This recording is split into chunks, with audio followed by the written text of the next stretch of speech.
What's going on, YouTube fam? On a little drive from work, decided I'm just gonna, give y'all a little video showing my face too for the first time on here. You be going to Mexico, you don't wanna be doing too much revealing and all, you know what I'm saying? But yeah, on to the matter at hand though, so for the guys that are looking to boost your GEC, you know what I'm saying, supercharge or turbocharge, that's the best way to, but you gotta have obviously, they say you gotta, have a goal for the car, so my goal initially when I started out, because I've watched progression of all these builds, from following Soho or whatever online and seeing the cars, seeing setups and what they can do power wise. So my goal for this car was to make at least 600 wheel still using the stock pulley and being able to run full E85.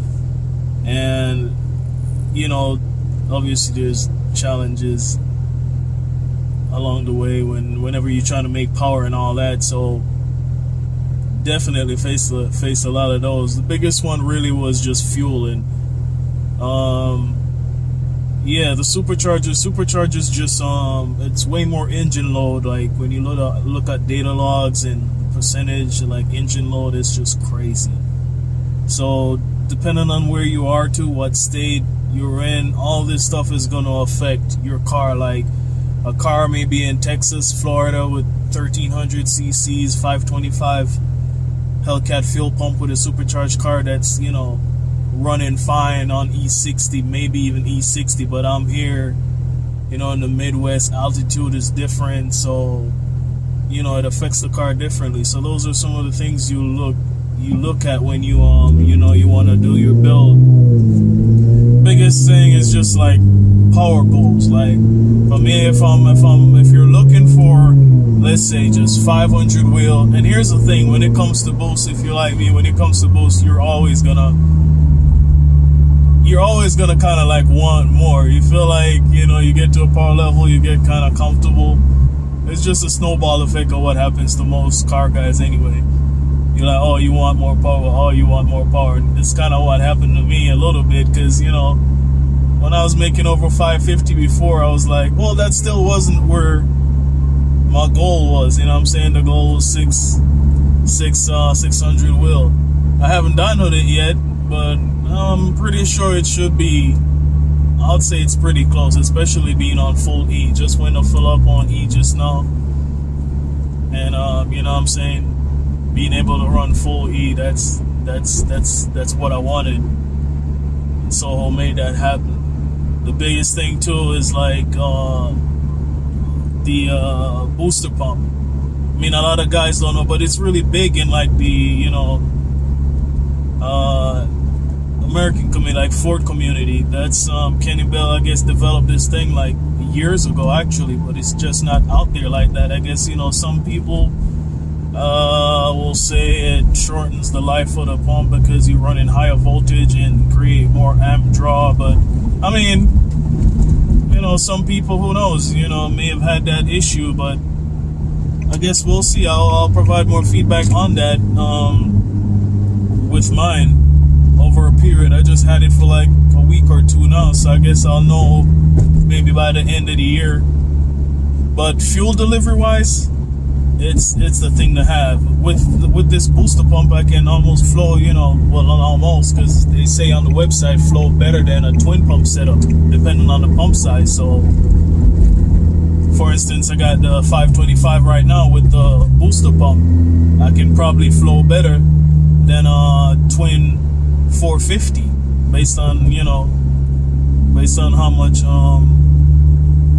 flow the booster pump creates. So it's a power goal is one of the main things you want to look at before you build. Okay, you want a 500 wheel daily. Easy. Like, okay, the Soho kit, you have the Soho kit, and you have that Rotrex kit as well. That blower is a little bit more efficient. Now for the guys that want to go turbo, it's gonna matter if you have like all-wheel drive, rear-wheel drive, manual or auto. I mean, unlike turbos, you know, my first boosted car was a '89 Supra. That thing was fun while I had it. If you want to go the turbo setup on these things, it can be done, but like especially with the all-wheel drive, like most of the kit offered is not for all-wheel drive. Like rear-wheel drive auto, yeah, the kits will fit those. I think Soho turbo kits fits those, but for the most part, the all-wheel drive guys, we struggle the most. So that's why we tend to like go towards the supercharger route, which is fine. Feel like it's less, even though it's a lot of engine load, what the supercharger creates, because it's driven by the engine, but I feel like it's less stress on the internals because the supercharger doesn't generate as much torque as the turbo. Even with stock motor cars, if you look on like again Soho, you know, follow those guys if you're big on the you know, G and Z community, they know their stuff, man. So even when they tune like a turbocharged car in the stop block, you realize what they do. They ramp boosting and trying to keep torque low. So the torque curve is actually almost reminiscent of that of a supercharged car. You know, because they're trying to keep the stop block safe. So that's why it's kind of just a good thing too, maybe just to go the route with the supercharger. You got to think about costs. 100% turbo setup is gonna cost you more. You got to do exhaust work. You know what I'm saying? Supercharger, you just get a kit pretty much bolted on, little to zero, almost zero modification, and just get it tuned. You know what I'm saying? Another thing is like again, everything comes into Powergold. 500 wheel, you know, Soho has that new light kit, that version 2. It's real nice, and you can with all they offer with that kit can make 500 wheel all day. For guys with the manual and, you know what I'm saying, manual and auto rear wheel drive cars, man, by all means go turbo. Overall, turbo, it depends on the setup, because I think supercharged with auto, I feel tuned properly, depending on, you know, you running boost, you can hang with, I'm not gonna say it's faster than a turbo car, but a turbo car manual, you know, depending on if that guy knows how to shift really good. Either way, what I'm trying to say is that's like a good matchup. So, you know, on a full setup E85 too, these can do work. So that's some of the main things. Just have a Paul goal in mind. If you want to do 600, anything above like 550 wheel, you have to do a fuel return system. There's no ifs, ands about it. You have to do, well, technically this I wouldn't say to do it, but this booster pump actually is supposed to can boost your you know, fuel volume enough, or flow, where you can even without a return system. But I wouldn't try it that way. I'd rather run it with the return system, like my current setup. So I mean, like right now, I mean, the car, I daily drive the car, it's crazy. And it's doing good. I mean, I don't have to give you no race car videos today, because I post those. You've seen what the car can what the car can do, how it's running. So yeah, it's like 500 wheel.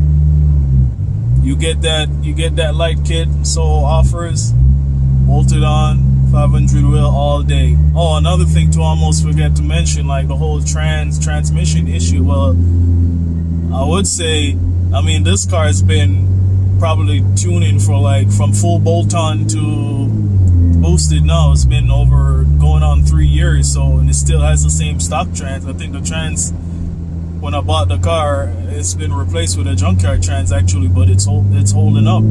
So the It's crazy. Yeah, that's another thing. You know, the stock auto can't handle power. Well, I mean, knock on wood, this one's been holding up so far. I think the big thing is your oil cooler. I have one, you know, mounted in a nice location, like it's a little bit higher than the intercooler, so the air coming through the front grill actually goes right to the cooler for the trans. So maybe I just have it at a real nice location where it's getting cooled properly. But yeah, a cooler is definitely needed, and obviously the trans tune that they put on there helps. So yeah, it's making a decision between, you know, turbo or supercharger. And I mean, I gave you like reasons why you'd want to go with both, you know what I'm saying, or choose between either. Supercharger, I feel like just for more daily use, you might want to go that route. Just less stress on the internals. Yeah, and still have a pretty fast car, you know what I'm saying? What else I wanted to fill you guys in on today? I mean, if you guys have questions too, like, you know, I do this stuff, I'm all about it. Like, I built this car, I built this myself, everything. I do everything to this car besides tuning. So, I mean, I know it in and out. What I can say is the Supercharger it's a good deal. Real good deal. Apparently the version 2.2 that they offer, you know, is supposed to, like, it's just overall efficient because they have a better intercooler, upgraded intercooler, and you know, you use the stock manifold. I've heard, I don't know how much true that is, that it flows better than the Stillen one, so I've heard. But if it does, it may flow better, which is good for the boost that we run on these things, you know, like 14, 15 pounds of boost, 14, let's say 14, 13 pounds.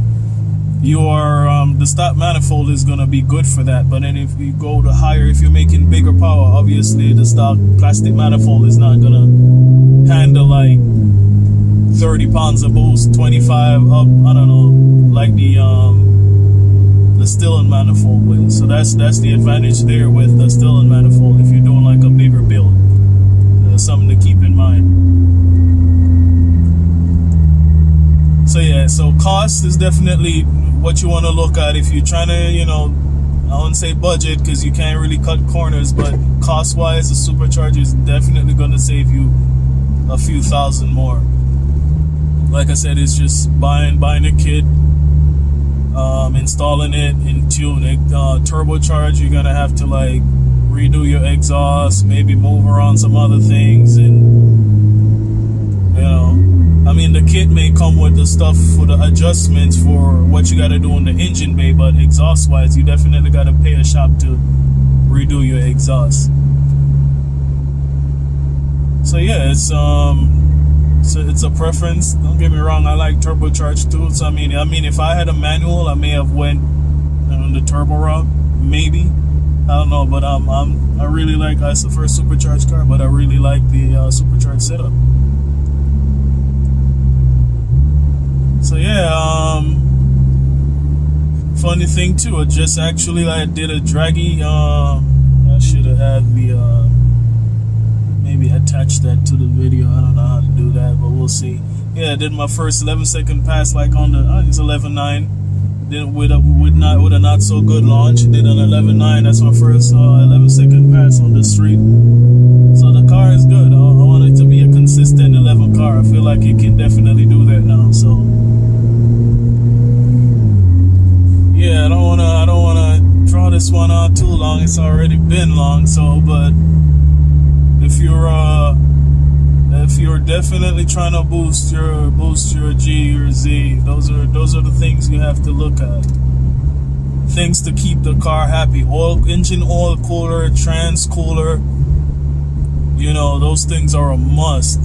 Even full bolt-on in A, you want a engine cooler. So with boost, that's a no-brainer. I think I seen a car on YouTube video that was making supercharged car making 600+ wheel without an engine oil cooler. That car caught on fire. I don't know why, but because he was running it too hard. But yeah, you can't do that. Definitely can't do that. So let me know what you guys what kind of builds you guys want to do. I mean, if you want any advice, I'd say I think I'm knowledgeable to give you some feedback on that. I mean, my personal car here is the testament of what I can do. I built this myself, so you know, some more action coming up soon too. So stay posted. So this one was just more of a informational or informative video today. So yeah, catch you guys on the next one.